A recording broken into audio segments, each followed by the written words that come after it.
melakukan bepergian atau musafir itu adalah wajib. Bagaimana keadaan orang yang dihukumi wajib melakukan yaitu bepergian? Seperti halnya orang yang melakukan bepergian untuk menunaikan ibadah haji dan umroh. Haji dan umroh yang fardu, ya, yang pertama kali. Begitu pula bepergian untuk belajar ilmu agama yang wajib untuk dipelajari. Itu yang hukumnya wajib. Yang kedua yaitu bepergian itu, melakukan bepergian itu hukumnya sunnah. Bagi siapa? Orang yang melakukan bepergian untuk ziarah Nabi Muhammad SAW dan bepergian untuk silaturahmi, itu hukumnya adalah sunnah. Yang berikutnya, yang ketiga, hukum melakukan bepergian yaitu mubah. Mubah itu berarti boleh saja. Seperti jika bepergian untuk berdagang tanpa diiringi niat yang baik. Yang keempat, dihukumi makruh, yaitu seperti jika orang yang bepergian untuk berdagang kain kafan. Jadi orang yang berdagang bepergian, berdagang kain kafan, itu hukumnya adalah makruh. Dengan berjualan kain kafan dia akan berangan-angan banyak yang meninggal atau mati. Hal itu hukumnya makruh. Atau bepergian untuk sesuatu yang melalaikan kita dari zikir kepada Allah Subhanahu wa taala. Akan tetapi hal tersebut tidak haram. Yang kelima, hukum melakukan bepergian itu adalah haram. Seperti jika seorang istri melakukan bepergian tanpa izin suaminya atau melakukan bepergian dengan tujuan untuk berbuat kemaksiatan di tempat tujuan. Hukumnya haram. Melakukan bepergian yaitu seorang istri pergi tanpa izin suami atau orang yang melakukan bepergian dengan tujuan yaitu maksiat. Yaitu hukum-hukum melakukan bepergian. Yang berikutnya kita lihat berkaitan orang yang bepergian ini ada istilahnya yaitu mengqashar sholat. Ya, kita lihat yaitu berkaitan yaitu mengqashar sholat. Jadi mengqashar sholat itu termasuk dari keringanan-keringanan yang diperbolehkan di dalam yaitu Islam, yaitu berkaitan dengan orang yang bepergian. Orang yang bepergian mengqashar sholat. Artinya mengqashar itu adalah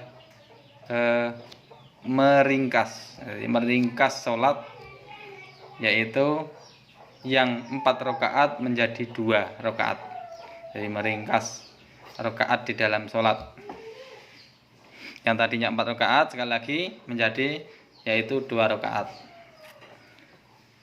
Ketika seseorang melakukan bepergian jauh, jaraknya melebihi 82 km berdasarkan ayat atau hadis, maka kalau kita lihat dari ayatnya yaitu surat An-Nisa 101, Allah Subhanahu wa taala berfirman, a'udzubillahi minasyaitonirrajim, wa idza darabtum fil ardi falaisa 'alaikum junahun an taqsuru minas shalah.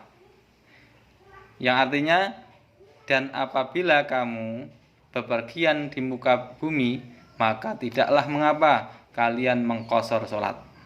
Surat An-Nisa ayat 101. Atau kita lihat juga hadis Nabi Muhammad SAW,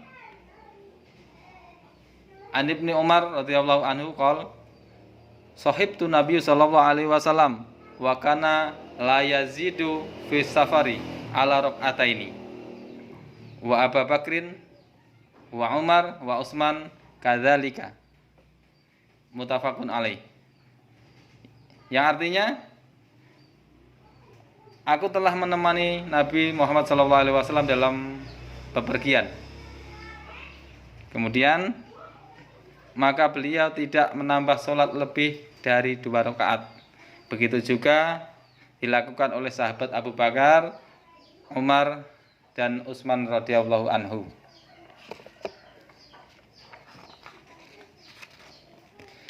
Sekarang kita lihat mana yang lebih afdol, melakukan sholat qashar atau tidak melakukannya.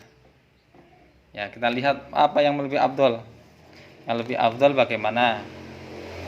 Jawabnya adalah melakukan sholat itu dengan cara itmam, lengkap, tidak mengqashar sholat. Lebih afdol karena hal itu adalah sholat yang sempurna. Yaitu kecuali hal-hal yang akan disampaikan ini. Yang pertama, jika bepergiannya adalah yang ditempuh itu lebih dari 3 marhalah. Jadi jika bepergiannya itu melebihi 3 marhalah. 3 marhalah itu ukuran sekarang kurang lebih 123 km atau lebih, maka mengqashar sholat itu lebih utama. Ya, mengqashar sholat itu lebih utama kalau bepergiannya melebihi 123 km.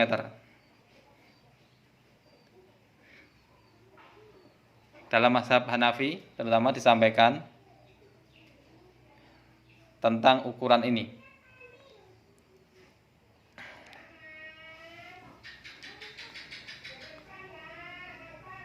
Yang kedua, jika kita enggan untuk mengqashar sholat, dengan kata lain nafsu kita lebih senang untuk tidak mengqashar, justru malah yang seperti itu mengqashar sholat lebih afdol, lebih utama. Kemudian yang ketiga, jika kita ragu akan dasar dalil diperbolehkannya qashar atau mengqashar sholat, maka lebih baik kita mengqashar sholat yang akan kita lakukan. Yang keempat, jika kita termasuk seseorang yang diteladani, sedangkan orang-orang yang di sekitar kita tergantung pada kita. Kalau kita qashar, mereka ikut qashar. Kalau enggak, ya mereka tidak ikut mengqashar. Maka lebih bagus kalau kita termasuk orang yang diteladani, maka lebih baik adalah mengqashar sholat tersebut. Kita lihat secara rinci, yaitu mengenai syarat-syarat. Selanjutnya kita lihat secara rinci mengenai syarat-syarat diperbolehkan mengqashar sholat tersebut. Ya, syarat-syarat mengqashar sholat ada 11. Jika terpenuhi syarat-syaratnya tersebut dari 11 ini, maka boleh mengqashar, dan jika tidak terpenuhi syarat-syarat itu, maka tidak boleh mengqashar sholat. Jadi ada 11 syaratnya yang insya Allah kita akan sampaikan. Yang pertama, sholat yang diqashar adalah sholat yang 4 rakaat. Jadi sholat yang boleh diqashar itu adalah sholat yang 4 rakaat. Yang kedua, melakukan perjalanan atau melakukan bepergian ke arah tertentu. Jadi orang yang melakukan perjalanan tersebut dibolehkan mengqashar sholat jika bepergiannya itu arahnya tertentu. Ya. Lain halnya orang yang perjalanannya nggak arahnya yang tidak tentu, itu tidak boleh mengqashar sholat. Kemudian yang ketiga, bepergiannya adalah termasuk bepergian yang boleh atau diperbolehkan, dalam arti yaitu secara singkatnya tidak melakukan maksiat. Atau kalau dirinci, jikalau seseorang itu yang A atau bagian yang A, yang pertama, maksudnya yang pertama dari bepergian berkaitan dengan maksiat ini. Yang pertama, jika dia termasuk asy bisafar. Kalau jika termasuk seseorang yang bepergian itu asy bisafar, yaitu seorang yang bepergian dengan tujuan maksiat, seperti misalnya dia pergi dengan tujuan untuk berzina, berjudi, minum minuman keras, atau yang lainnya, maka orang tersebut, orang yang termasuk asy bisafar ini, jika dia berniat seperti itu, maka dia tidak boleh mengqashar sholat, kecuali kecuali di tengah perjalanan dia bertobat, dan jarak dia bertobat sampai tempat tujuannya yang akan ditempuh itu masih melebihi 82 km.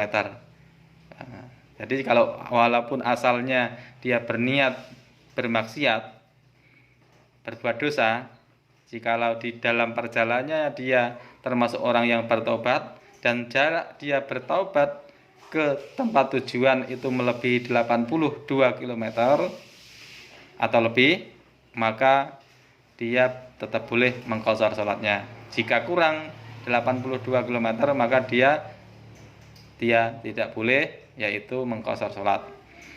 Kemudian yang berikutnya berkaitan dengan maksiat ini ada istilahnya asi fis safar. Yang pertama tadi asi bis safar. Yang kedua ini yaitu asi fis safar, yaitu seorang yang bepergian bukan untuk tujuan maksiat. Tujuan dari rumahnya bukan untuk maksiat, tapi di tengah perjalanannya dia berbuat maksiat. Ya, di tengah perjalanannya dia berbuat maksiat.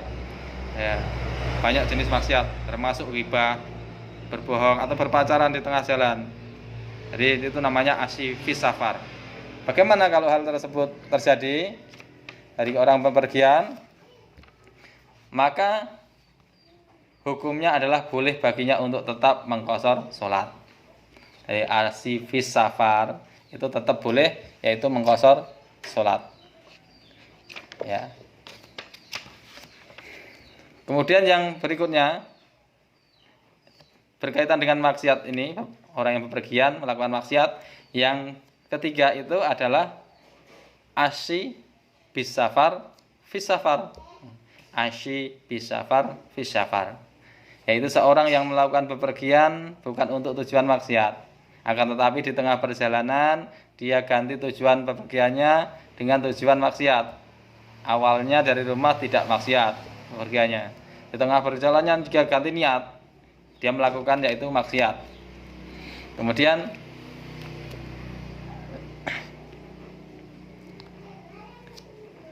orang yang melakukan hal ini ketika sudah melakukan maksiat dia tobat lagi, bertobat lagi, tapi dari tempat tobatnya dia sampai ke tempat tujuan masih melebihi 82 km, maka dia tetap boleh mengqashar sholatnya. Yaitu intinya kalau jarak dia melakukan maksiat atau bertobat itu masih 80 km lebih dari ke tempat tujuan, maka boleh mengqashar sholat. Ya, dari tempat melakukan maksiat ke tempat tujuan. Kemudian yang keempat seseorang yang diperbolehkan mengqashar sholat. Bagian yang keempat, seseorang boleh yaitu mengqashar sholat. Yang keempat ya adalah dia melakukan bepergiannya dengan tujuan yang benar. Lain halnya dengan tujuan yang tidak benar, misalnya hanya untuk melihat-lihat pemandangan atau berrekreasi tanpa diiringi dengan niat yang baik. Ya, cuman jalan-jalan biasanya sudah hobi jalan-jalan, maka tidak boleh mengqashar sholat. Yang kelima yaitu bepergian yang dia lakukan termasuk bepergian yang panjang, yaitu 2 marhalah. Jadi perjalanan yang melebihi 2 marhalah. Kalau sekarang dikira-kirakan tadi sudah disampaikan 82 km atau lebih, maka dia tidak boleh mengqashar sholat jika jarak yang akan ditempuh dalam bepergiannya kurang dari 82 km. Yang keenam, tidak mengqashar sholat kecuali setelah melewati batas kota tempat tinggalnya. Jadi boleh mengqashar sholat itu setelah melebihi batas kota tempat tinggalnya. Ya, tidak boleh orang mengqashar sholat jika belum keluar dari batas kota, yaitu tempat tinggalnya. Yang ketujuh, syaratnya diperbolehkan yaitu untuk melakukan yaitu mengqashar sholat, yaitu dia tahu bahwa mengqashar sholat baginya hukumnya adalah boleh dilakukan. Lain halnya jikalau orang menganggap mengqashar sholat itu karena hanya melihat orang lain mengqashar sholat, dia juga melakukannya, padahal dia tidak tahu hukumnya boleh atau tidak mengqashar sholat itu. maka baginya tidak boleh yaitu mengqashar sholat. Cuman ikut-ikutan, nggak tahu hukumnya, cuman ikut-ikutan, maka dia tidak boleh mengqashar sholat. Yang kedelapan, boleh seseorang mengqashar sholat, yaitu dia masih melakukan perjalanan hingga tuntasnya sholat qashar yang dia lakukan. Lain halnya jika dia telah sampai ke kota tempat asalnya, sebelum dia selesai dari sholat qasharnya, maka harus menyempurnakan sholatnya tersebut. Dan hal itu tidak dapat digambarkan kecuali bagi mereka yang naik kapal laut, karena dia akan terhitung sudah sampai ke kotanya jika kapal yang dia tumpangi telah merapat ke pelabuhan. Dan misalnya tatkala kapal itu merapat dia belum menuntaskan sholat qasharnya itu, maka dia harus menyempurnakannya, yaitu menggenapkan kalau zuhur yang 4 rakaat, kalau asar 4 rakaat, kalau atau isya ya juga digenapkan 4 rakaat. Tidak boleh diqashar. Yang berikutnya yang kesembilan, syarat seseorang boleh mengqashar sholat yaitu berniat untuk mengqashar sholat ketika mengucapkan takbiratul ihram. Jadi ketika takbiratul ihram dia berniat untuk mengqashar atau meringkas. Yang ke-10, tidak boleh atau tidak melakukan hal-hal yang dapat meniadakan niat qashar sepanjang sholatnya. Seperti ketika seorang tersebut dia berniat seorang imam menyempurnakan sholat atau tidak mengqashar. Jadi tidak boleh merubah niat di dalam melakukan sholat qasharnya, tidak boleh mengubah niatnya. Di waktu tengah-tengah sholat tidak boleh mengubah niat. Oh, saya mau menyempurnakan 4. Jadi tidak boleh merubah niat itu. Dia harus tetap menjaga niat dari niat mengqashar sholatnya. Yang ke-11 atau yang terakhir dari syarat boleh mengqashar sholat,